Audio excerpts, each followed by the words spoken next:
Welcome back to the Color of Success, the Black Academic Experience podcast, where we aim to raise awareness of the unique challenges and opportunities faced by Black students in higher education by providing a platform for Black voices to share their experiences. I am Brianna, and I am joined by my co-host, Maddie Tito, and special guest, Dr. Colette Waddell. Dr. Colette Waddell is a doctor of physical therapy. She is a clinical instructor and director of admissions for the Doctor of Physical Therapy program at Johns Hopkins School of Medicine. Her passion for the medical field stems from wanting to advocate for minority patients and minority students who are interested in the healthcare field. Welcome, Dr. Colette Waddell. We're so excited to have you here. Thank you so much, Dr. Waddell. Can you tell us a little bit about yourself? I am a very proud graduate of Winston-Salem State University. That is where I got my Bachelor's of Science in Exercise Science. Go Rams. Go Rams. From there, I took a gap year, and then I went on to get my doctorate in physical therapy from Emory University.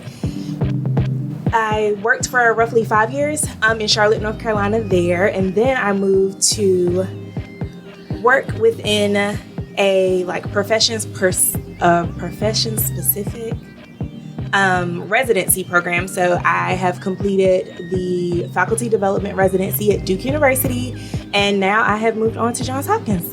Congratulations. Congratulations. Thank you. And so thinking about your journey to grad school, what made you really want to go to grad school? So grad school it had to happen for me. So in order to do the profession that I am most passionate about, I had to go to grad school. Physical therapy is a profession in which it is an entry-level doctoral degree. The reason why I wanted to be a physical therapist, though, is because at 15, my grandfather had a stroke. And following his stroke, his neurologist basically told him, he's got a year left to live. He's going to be completely dependent. This is what you got. Go for it, right? Of course, my grandfather is a Black man. So my mother, being his primary caregiver, was like, no. Mm-hmm. So she started researching and doing some other things. And that is when she took him to start getting outpatient physical therapy, occupational therapy, and speech therapies.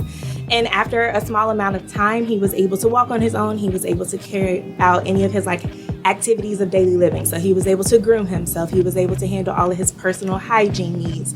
And he lived with us for 14 more years because he actually had something to live for. And so that is when I first found out about the profession of physical therapy. And that's when I fell in love with it, because it was able to change my grandfather's life. It was able to change the trajectory of my family's life as a whole. And I love the opportunity to be able to interject in people's lives and bring them that hope that they maybe thought was gone because of what someone else said. That's so great to hear, and it's definitely needed. Thank you for that. So when choosing a grad school, what was that process like? Since it was a non-negotiable, what was your process like for looking at all the different universities? I'll be really honest. I don't know that I had the best process, right? So I looked at a number of different schools. They had to be on the East Coast because I'm an East Coast girly. But I looked at Howard University, Hampton University. I looked at staying at Winston-Salem State University, and then my go for it school thought I wasn't gonna get in was actually Emory University. So I decided not to go through with the application for Howard University because they wanted a video, and I was like, your girl just does not have time. I can't. But I did get into all three of the other schools. But I think it was something about the interview process for Emory University. Basically, I was the only person of color there. Mm-hmm. And the first person that I saw that looked like me was the janitor. And when she asked me why I was there, and she had so much pride in seeing me there, I knew that that's what I was going to be called to do. That's when I knew that's where I was going to be called to go to school. Mm-hmm. And I got in. Where is Emory University? It's in Atlanta, Georgia. Oh, nice. And what was the political and or racial climate like? You did say you were the only Black person there.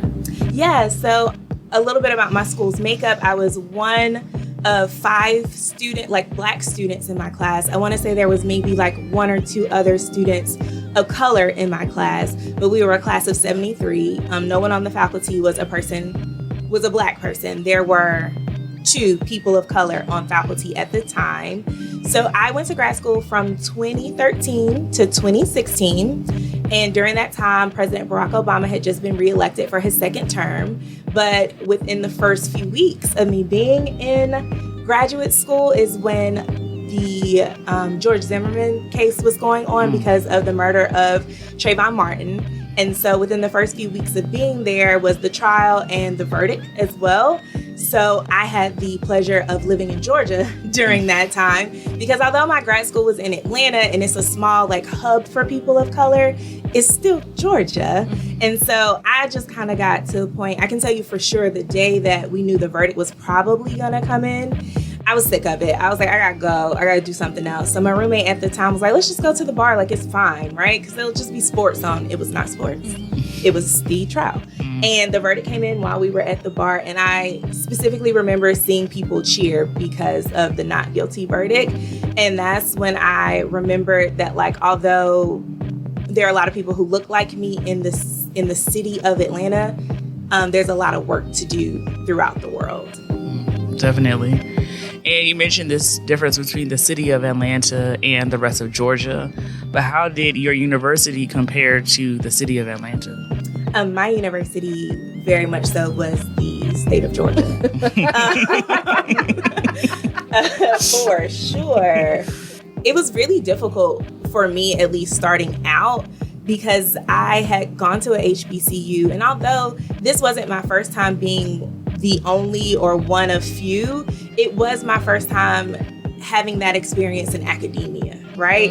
And so also to point out, like the girls, there were 5 Black women who went to the same school as me. None of them attended HBCUs, right? So my experience, my perspective was just very different than what they had grown up in. And so I had to like battle that starting out. And it took a really long time for me just to feel like I had some footing, like I belonged in that space.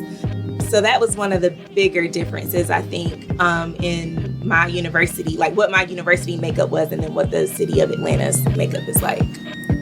I'm interested to hear about the other Black women in the program. So what do you mean there were differences? Can you describe how their experiences not having gone to an HBCU were different to yours? Yeah, so one of the main differences is like it was my first time being in an academic space in which I literally was not the majority. So I think that was one of the differences.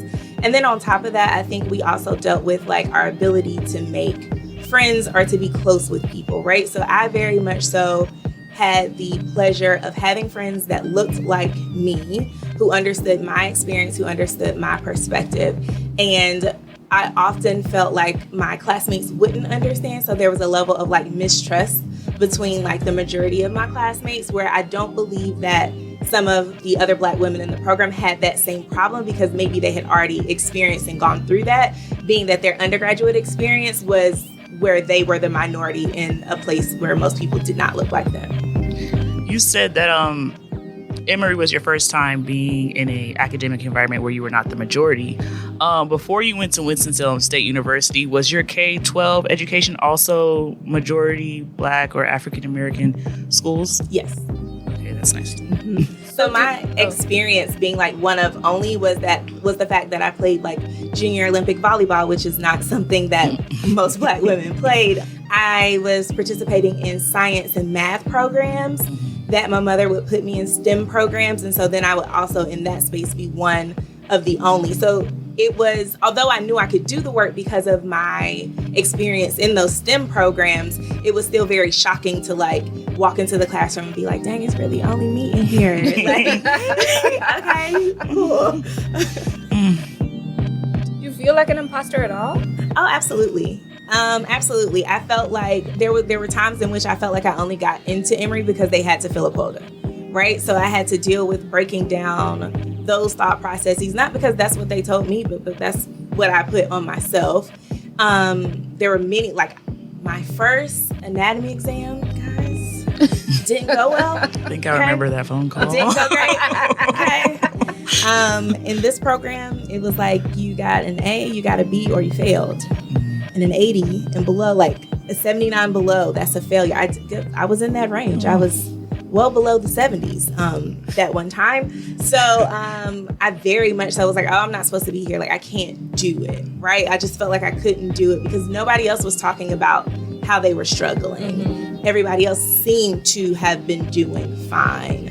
one person I want to shout out forever, will be grateful for her, is in my anatomy lab, Lauren Waltrip. She made a 90-something on the exam, and I was like, Lauren, I don't understand. And she was like, what do you mean you don't understand? Like, anytime we're talking in class, you know what's going on. Like, what do you mean you don't understand? And I'm like, I don't understand. And she like kind of taught me how I needed to study and what I needed to study. And needless to say, she was back in the 90s for that second exam. But it was one of those things where like I felt like an imposter because I didn't know those people. Those people weren't like me, so I couldn't ask them for help. But then when I got over that, and I was like, girl, you came here to do a job, and you gotta do, like, you're gonna have to ask for help. And after I asked for help, and I was like, oh, she was so willing to help me. Like, whatever preconceived notions that I had that people who were not of the minority had about me, that was my issue. That wasn't their issue. And I was putting that on myself. Lauren thought I was great. And so I was like, oh, well, I am great. You're correct. I got this. And so I think that's like how I kind of moved through that imposter syndrome, was like honestly realizing that I was putting that on myself and nobody was putting that on me. And is that something that you would say faded after you graduated your program, or is imposter syndrome something that you still deal with, now as a professional? Yeah, I feel like I have felt imposter syndrome every time I started something new. Okay. Actually, as a clinician, I knew I was great at that. Like, I had no worries about being a clinician. But when I started my residency program at Duke, I definitely felt like an imposter. When I first started at Duke, I'm the first Black resident that they've had. I was also the first Black person on faculty, like the first Black person on faculty at that time, because the director of DEI was starting 2 weeks after me, and she's a Black woman. But before she got there, it was me. So that was a lot to deal with. So not only did I like leave where I was living before and was very happy living there, not only did I like take a pay cut and like was figuring out how I was going to handle that financially, not only was I starting something new in academia, which is not something that like you have to learn how to be an educator. Like, for some people it comes naturally, but there are still things to learn. You don't just get up there and talk. There's an art to it. So I'm learning a new skill. I'm the only one who looks like me. I am being pushed very hard in this program because it's 2 years and I'm expected to like get there, get out, and get a job. So I felt like a big sense of imposter syndrome as I started my residency at Duke. And I'm probably going to feel it again once I start something else new. But as long as I recognize that like some of this is what I put on me and I am more than capable, I think it comes and it leaves, and I'm okay with that. And just for context, when did you start at Duke? So I started at Duke in 2021. And it's time for our ad break. Thanks so much for listening. We'll be right back. Are you a therapist of color struggling to find your place in the mental health world? Sparkle Healing LLC has got you covered. Located in the DC metropolitan area, they focus on helping the helper. Discover their exclusive therapy services designed for therapists and other helping professionals to thrive. Immerse yourself in a supportive community, elevate your practice with expert consulting and supervision, and don't miss their rejuvenating wellness retreats, crafted to replenish your mind and spirit. Sparkle Healing LLC, where therapists find solace, community, and professional growth. Visit them today at www.sparklehealing.com. Tune in to a brighter future. Welcome back to the Color of Success, the Black academic experience. As the first Black resident. Okay. I just thought our listeners need to catch that. Like, we're not talking about the 90s or the 80s. How long has this program been around? That I cannot speak to. I want to say it's only been like 10 years though. Okay. But still. Yep. I hear you. So you mentioned this idea that you there was like about 5 other students of color that looked like you. About how many people were in your cohort? Like 73. To get some context to that 5. There you go. 73. I was going to ask how you were supported throughout your program. Yeah, so my family and my friends were extremely supportive. They had this unwavering faith in me, which was nice. It's nice to know that people think the best of you. As far as my program was concerned, once I finally let go and allowed people to help me, I felt that there was a lot more support than I was letting myself believe was there for me to start off with within the first and second semester of my program. I went to our administrative assistant's office like once a week, and I was like, I'm ready to drop out. Can you give me the form? And we would talk a little bit, and she was like, okay, you good now? And I'm like, yeah, I'm good. And she was like, I'll see you next week when you try to drop out again. And I'm like, yeah, I'll see you next week. So she was extremely supportive because I just needed somebody to listen. I needed somebody to like recognize that it was hard. So my family always told me, but you can do, like when I would complain about like how hard it was or what I was going through, yeah, but you're capable. Yeah, but you can do it. And honestly, what I really needed was someone to just validate that, like, you're right. This is hard. This is absolutely hard. But you're equipped to do it, you know? But validate that it was hard, because when I would say, oh my God, I've been studying, I'm so tired. And then my mom would call, well, what did you get on the exam? Oh, well, I got a 93. See, you could do it. So you were doing all that for no reason. No. I was still tired, and it was still very hard. So the lack of validation was one of the things that I felt like I needed as far as support systems, but I had unwavering support from my family and friends. What was your relationship like with your peers in your cohort? Like, did you have people that you would consider your friend? Mm-hmm, for sure. So I am still very close to many of the students that were in the cohort with me. For instance, like Lauren, I love her. We're still cool. I keep up with a good majority of them, like via social media. Like now you don't have to talk to people. You can just like watch their lives and be like, okay, that's good enough. I'm up to date. I do have some good friends. Like one of my friends, she has 2 sons, and I like touch base with her, and I've gone to the birthday parties, all those things. Anytime I'm in Atlanta, I make sure to touch base with 2 or 3 of the people that I went to school with.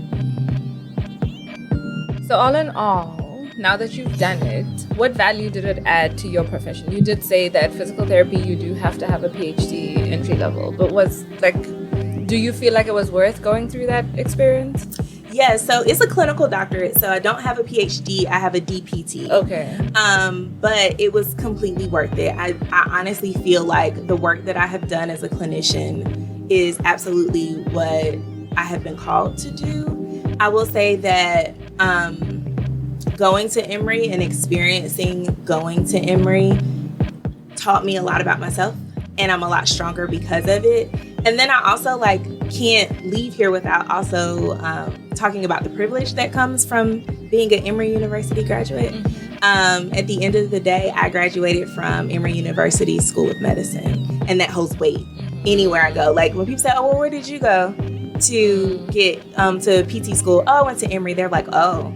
Like it holds weight. So even the patient in the room who doesn't really want you to be their provider because of how you look, and they ask you all these questions to try to size you up, and then you tell them you went to Emory, and they're like, oh, well, clearly you must know what you're talking about, so I'll take it. You know, so I think that there's a privilege that comes with going to Emory as well.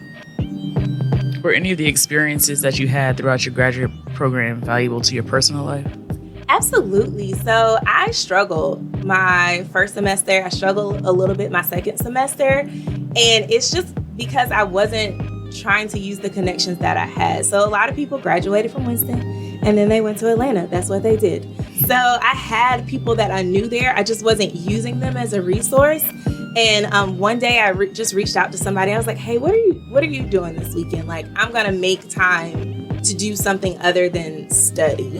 And it was Jerome. And I met up with Jerome, and I met some of the people that he was really close to. And now I've created some lifelong friendships with people who were also driving for success as well. So it was nice to see success outside of my profession, because knowing who the top-notch physical therapist is cool, but everybody doesn't work in physical therapy. So let's talk to the people who own a business. Let's get some information from there, because what they know is transferable somehow to your life. So I would say that it pushed me into making connections with people that I otherwise probably would not have reached out to had it not been I gotta do something outside of school. And so kind of thinking about future cohorts or future people interested in graduate school, what type of advice would you give to people thinking about going into grad school? Advice that I would give people thinking about going to grad school is being very honest with what you're expecting to get out of this. Physical therapy is a doctoral level degree. However, we have a really long way to go when it comes to clinicians being paid 1,000% what they're worth. So you're paying for a doctoral level education, and the salary that's attached to it may or may not be what you think it is. Also, I spoke with a student actually a few weeks ago interested in going into PT, and they went to Appalachian for undergrad. And so they have the experience of being one of the minority. And they were like, oh, well, I have to go to a HBCU for grad school. And I was like, I want you to look up these HBCU PT programs, and I want you to look at what the cohorts look like. Just because they're embedded on that HBCU campus doesn't mean that the cohorts that come through that program are representative of the undergraduate experience. And so if you really want to go, like for him, if you really want to be at a school that has the majority of people that look like you may have to do a little bit more research, and it may not be a HBCU for you as well. So really being focused about like what it is that you're looking for. Are you looking to have financial freedom way down the road? Well, then maybe you shouldn't go to the private school, and maybe you should try the public institution. Know what financial aid is available to you, because as minority students, like there's no reason we should not be getting paid to do this. Like there are scholarships, there are so many opportunities out there for you. So if this is what you feel your passion is, make somebody else pay for it. Like why should you have to pay for it? Because you're really going to be an asset once you come out of it. Yeah.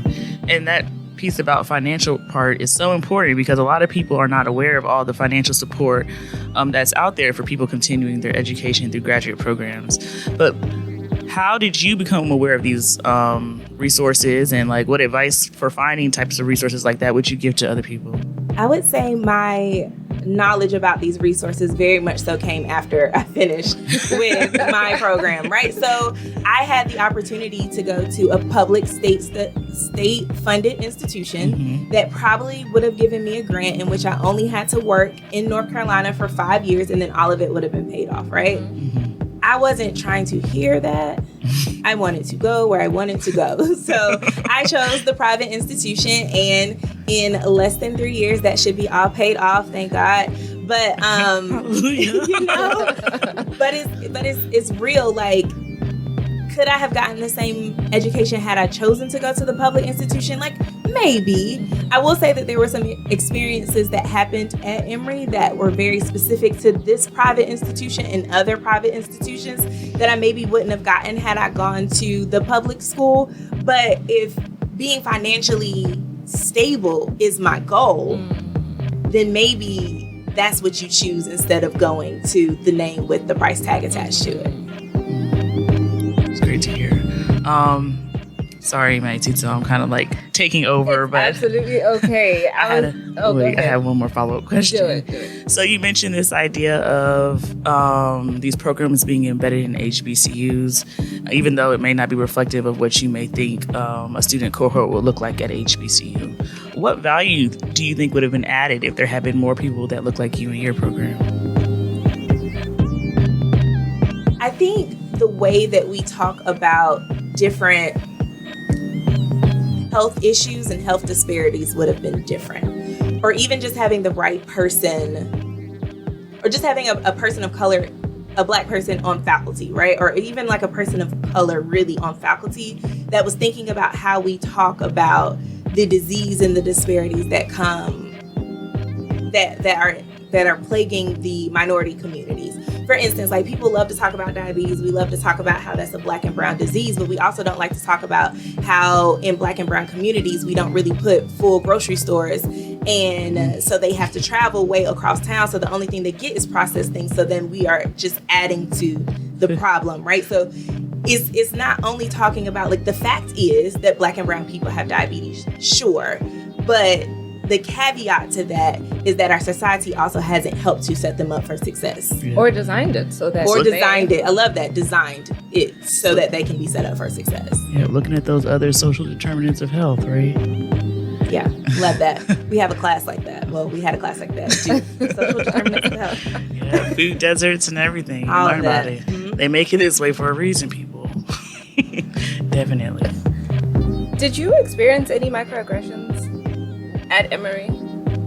I would say the main microaggression that I probably experienced, and now don't experience quite as much now that I've locked my hair, but people love to touch your hair. And I have to remind people that I'm not your pet. You may not pet me. You may not touch me without permission. Brianna knows I don't like being touched in general. Like, that's just not for me. And then for you to like want to touch my head region really will spaz your girl out. So I think those were some of the main like microaggressions maybe that I experienced. I can't name anything like really specific or really heavy that I felt like I felt within my program. Gotcha. Yeah, I hate you don't sound like a black girl. What do I sound like? That's my word, my least favorite of them all. Oh, you're so articulate. Exactly. You speak so well for someone from Africa. Okay, well, we have about one more question, and then we can finish it up today. I'll let you do that, Maizito. Sure. So what do you wish you knew before you started? I wish, before I had started grad school, I really do wish that I had a better idea of how to have maximized my gap year. So I took a year off between finishing undergrad and then starting at Emory, and I was working. I had several jobs. But I don't know that I was using that time to really prepare me for doctoral level work. I feel like the transition into Emory could have been a lot smoother had I optimized that time that I was away from a formal academic program. So that's one of the things that I really wish that I had known prior to starting my program. I really wish I had made the time to like network more, to know people who are also interested in the rehabilitative sciences and really gotten their perspective on what physical therapy was like, so that I would just have a better idea, clear understanding of what exactly I was going into. Thank you so much. Yeah, thank you. No, thank you guys. Well, we would like to thank Dr. Colette Waddell for coming today and chatting with us about her experiences in her graduate program. We really enjoyed having you here. Thank you. Thank you. Hey you. Yes you. Don't forget to subscribe, hit the bell button, and the like button. You can find us on Twitter and Instagram. We are @_color of success. Bye-bye now.